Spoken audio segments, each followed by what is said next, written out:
पुढच्या आणखी एक महत्त्वाच्या बातमीकडे. अकोला महानगरपालिकेच्या जीर्ण शाळांबाबतच्या अहवालानुसार महानगरपालिकेच्या एकूण 31 पैकी सुमारे 27 शाळांच्या इमारती अत्यंत धोकादायक स्थितीत आहेत.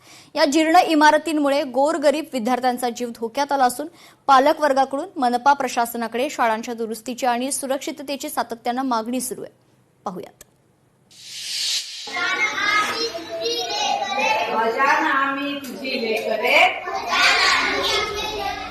अकोला मनपा शाळांच्या इमारती धोकादायक. जीर्ण इमारतींमुळे गोरगरीब विद्यार्थ्यांचा जीव धोक्यात. शाळांच्या दुरुस्तीसाठी महानगरपालिकेचं दुर्लक्ष.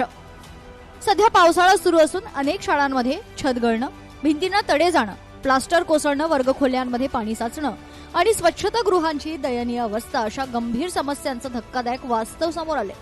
तरीही महानगरपालिका प्रशासन आणि लोकप्रतिनिधींकडून या प्रश्नाकडे सातत्यानं दुर्लक्ष होत असल्यानं पालक आणि शिक्षकांमध्ये तीव्र नाराजी आहे. बहुतांश शाळांमध्ये सुरक्षित इमारत, स्वच्छ पिण्याचं पाणी, दर्जेदार स्वच्छतागृह आणि पुरेशा वर्गखोल्यांसारख्या मूलभूत सुविधांचा अभाव आहे. शाळेच्या शिक्षकांनी याबाबत महानगरपालिका प्रशासनाला कळवलं असून जीर्ण शाळा पाडण्याचा ठराव यापूर्वी घेण्यात आल्याचा दावा काही पदाधिकारी यांनी केलाय. या बिल्डिंगचं ऑडिट सुद्धा, स्ट्रक्चरल ऑडिट सुद्धा कंप्लीट केलेलं आहे आणि सर्वे करून याचा संभाव्य खर्च महापालिका शक्य तितक्या लवकरच पूर्ण करेल असं आश्वासन सुद्धा त्यांनी दिलेलं आहे. त्याचप्रमाणे शाळेच्या प्रिमायसेस मध्ये मोठ्या प्रमाणामध्ये भिंतींना तडे गेलेले आहेत आणि उद्या भविष्यात विद्यार्थ्यांची काही घटना होऊ नये याकरता आम्ही मनपा प्रशासनाला कळवलेलं आहे. 5 शाळांमध्ये एक एक 2-2 रूम शिकस्त आहेत, आपण सुद्धा पाहिले असतील. आणि त्यावेळेस मी ज्यावेळेस पाठपुरा केला होता तर त्यांना सांगितलं होतं की हे रूम पाडून आम्हाला इथं नवीन रूम तुम्ही बांधून द्या.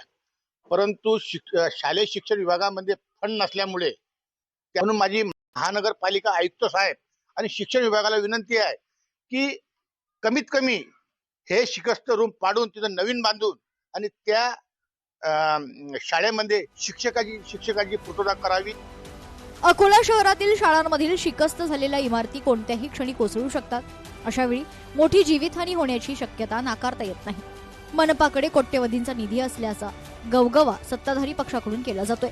निधी उपलब्ध असताना नवीन इमारतीचं बांधकाम का केलं जात नाही असा सवाल उपस्थित होतोय. तर दुसरीकडे स्थायी समितीचे सभापती विजय अग्रवाल यांनी आपण विशेष करून शाळांना दुरुस्त करण्याचं काम करू असा दावा केलाय.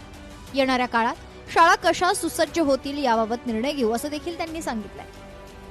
आताच महाराष्ट्र सरकारने स्वर्गीय माननीय बाळासाहेब ठाकरे यांच्या नावाने शाळा दुरुस्तीसाठी जी योजना काढली, त्याच्यामध्ये 2.5 कोटी रुपये आम्हाला आलेले आहेत. सर्व मराठी शाळा त्याच्यामध्ये आम्ही दुरुस्त करणार आहे. ताबडतोब उर्दू शाळेमध्ये काय व्यवस्था करता येईल याचा प्रयत्न करून येणाऱ्या काळामध्ये सर्व शाळा ह्या कशा सुसज्ज होतील याचा आम्ही प्रयत्न करणार. बालकांच्या मोफत आणि सक्तीच्या शिक्षण हक्क कायद्यानुसार शाळांमध्ये मूलभूत सोयी सुविधा असणं आवश्यक आहे. मात्र महानगरपालिकेअंतर्गत येणाऱ्या काही शाळांमधील मूलभूत सोयी सुविधा नसल्यानं हा कायदा महानगरपालिकेनं धाब्यावर बसवल्याचा आरोप सामान्य नागरिकांकडून होतोय. विद्यार्थ्यांना चांगल्या शाळा मिळो हीच अपेक्षा. अमोल नांदुरकर, लोकशाही मराठी, अकोला.